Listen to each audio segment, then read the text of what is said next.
ক্যালকাটা ইউনিভার্সিটিতে philosophy honours নিয়ে যারা পড়ছো সেমিস্টার 4-এ তোমাদের যে ডিএসসিসি পেপারগুলো রয়েছে তার মধ্যে ডিএসসিসি 5 এবং 6 আমি তোমাদের আগেই সিলেবাস বুঝিয়ে দিয়েছি। আজকে তোমাদের বোঝাবো ডিএসসিসি 7, মানে যেটা তোমাদের ওয়েস্টার্ন লজিক। এখন ওয়েস্টার্ন লজিকে তোমরা কি পড়বে? এখানে দেখো ওয়েস্টার্ন লজিক 2 লেখা আছে। ওয়েস্টার্ন লজিক 1-এ কিন্তু তোমরা গত বছরই মানে গত সেমিস্টারেই তোমরা কিন্তু কিছুটা পড়ে ফেলেছো। তোমাদের কিন্তু ট্রুথ টেবিল অলরেডি হয়ে গেছে। তাহলে এখন তোমাদের যেগুলো রয়েছে সেগুলো তোমরা একবার দেখে নাও। দেখো ট্রুথ টেবিল হয়ে গেলেও ট্রুথ টেবিল কিন্তু তোমাদের সাথে সাথেই থাকবে, কারণ কিছুটা ট্রুথ টেবিল তোমাদের কিন্তু এখানেও আছে।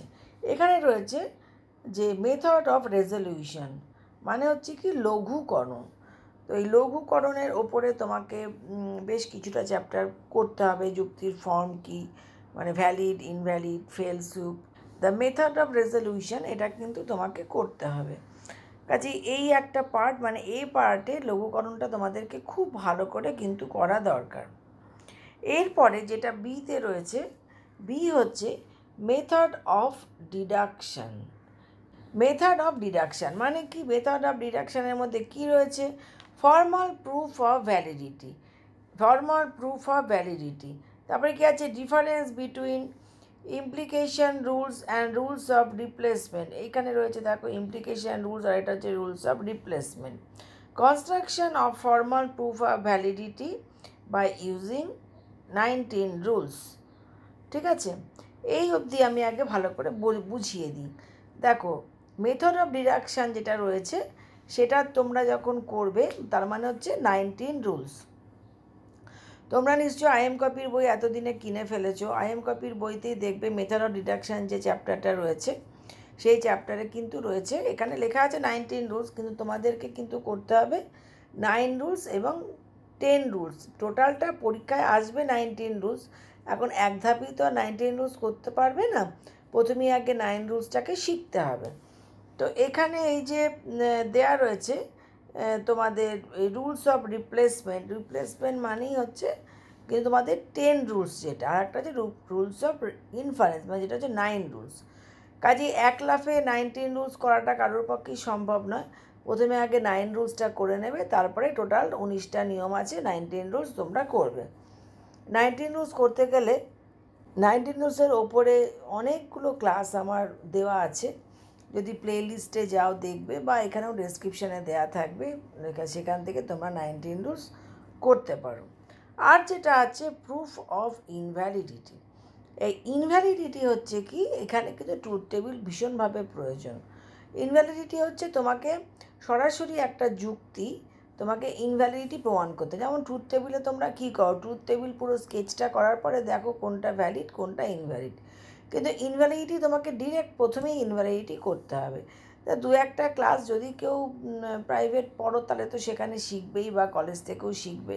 আর যদি কারো অসুবিধা হয় তাহলে চ্যানেলে দেওয়াই আছে, প্লেলিস্টে গেলে ইনভ্যালিডিটি দেখতে পাবে।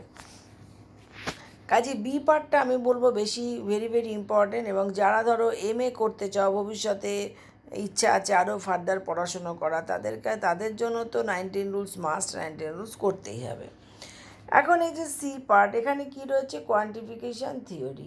কোয়ান্টিফিকেশান থিওরির মধ্যে যেগুলো রয়েছে, কোয়ান্টিফিকেশান তোমাকে প্রথমে ধরো কিছু বচন দেওয়া আছে, যেমন ধরো তোমরা আগে বাক্য থেকে বচন করেছো, সেরকম ইংলিশে কিছু কোয়ান্টিফিকেশান দেওয়া থাকবে। AEIO 4টে বচন আছে আমাদের, এবং AEIO বচন কোয়ান্টিফিকেশানে কীরকম ধরনের ফর্মে আসবে সেটা তোমাকে জানতে হবে। তারপরে সেখান থেকে বুঝে কোনটা এই বচন কোনটা এই বচন বুঝে তোমাকে কোয়ান্টিফিকেশানটা করতে হবে। তো কোয়ান্টিফিকেশানের উপরেও ক্লাস আমি তোমাদেরকে দেওয়া আছে, আমি সেটা তোমাদের শেয়ার করে দেবো, তোমরা সেটা দেখে নেবে।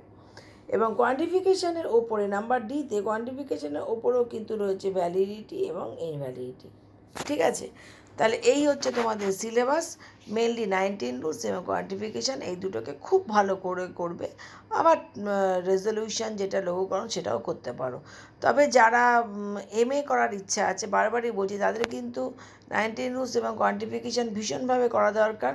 তার কারণ MA-তে উঠে ফার্স্ট সেমেই কিন্তু অনেক কলেজে ফার্স্ট সেম, কোনো কলেজে সেকেন্ড সেমে আছে, কিন্তু এই দুটোই কিন্তু থাকবে 19 রুলস এবং কোয়ান্টিফিকেশান। কাজে কেউ কিন্তু বাদ দিও না, এই দুটোকে অবশ্যই করবে। এখন দেখো, সবার পক্ষে তো লজিক করা সম্ভব না, হয়তো অনেকেই আছে যারা খুব ভালো হয়তো লজিক করতে পারে না।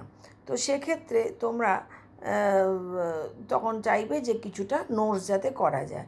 তো দেখো, সিলেবাসটা তোমাদের এমনভাবেই করেছে, ABCD পোর্শনটা তো পুরো লজিক।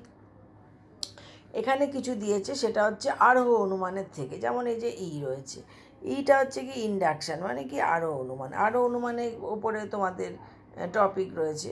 তারপরে দেখো এফে রয়েছে বৈজ্ঞানিক ব্যাখ্যা, মানে প্রকল্প, বৈজ্ঞানিক অবৈজ্ঞানিক ব্যাখ্যা, এই যে সায়েন্টিফিক এবং আনসায়েন্টিফিক, মানে বৈজ্ঞানিক অবৈজ্ঞানিক ব্যাখ্যা রয়েছে, এইগুলো তোমাদেরকে পড়তে হবে।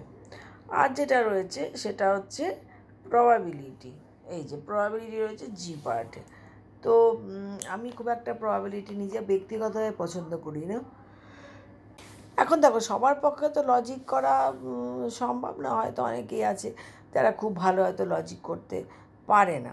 তো সেক্ষেত্রে তোমরা তখন চাইবে যে কিছুটা নোটস যাতে করা যায়।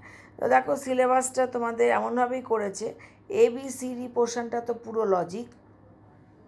এখানে কিছু দিয়েছে, সেটা হচ্ছে আরোহ অনুমানের থেকে, যেমন এই যে রয়েছে, ইটা হচ্ছে কি ইন্ডাকশান, মানে কি আরোহ অনুমান। আরোহ অনুমানের ওপরে তোমাদের টপিক রয়েছে।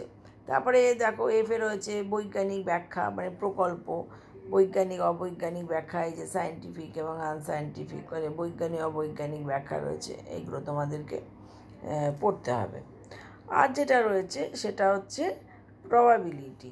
এই যে প্রবাবিলিটি রয়েছে জি পার্টে। তো আমি খুব একটা প্রবাবিলিটি নিজে ব্যক্তিগতভাবে পছন্দ করি না। প্রবাবিলিটি আছে, তোমরা প্রবাবিলিটি করতেই পারো, তবে প্রবাবিলিটির ক্ষেত্রে অনেক সময় কী হয়, হয়তো লাস্ট যে অ্যান্সারটা বেরোবে সেটা সবসময় হয়তো একটু কনফিউশন হলেও হতে পারে। সেই কারণে তোমরা যদি প্রবাবিলিটি করতে চাও করবে, কিন্তু দেখো এত পুরো সিলেবাস তো পুরোটা করা সম্ভব হয় না। কাজেই নিজেরা বুঝে নেবে যে কোনটা করলে তোমার সুবিধা হবে, সেই অনুযায়ী করবে।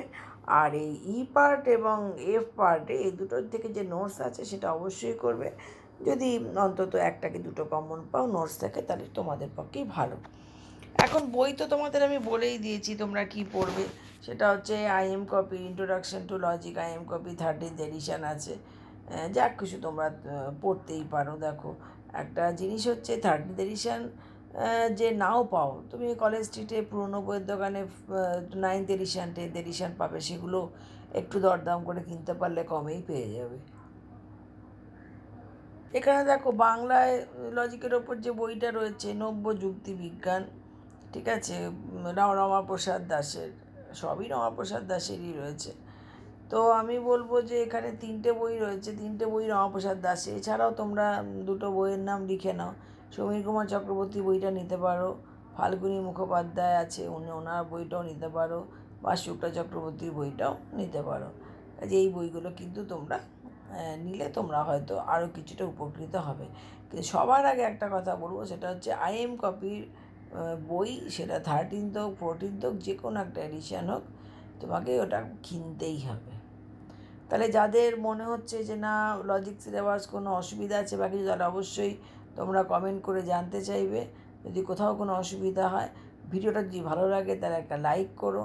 আর চ্যানেলে যদি তোমরা নতুন এসে থাকো, তাহলে চ্যানেলটিকে সাবস্ক্রাইব করো।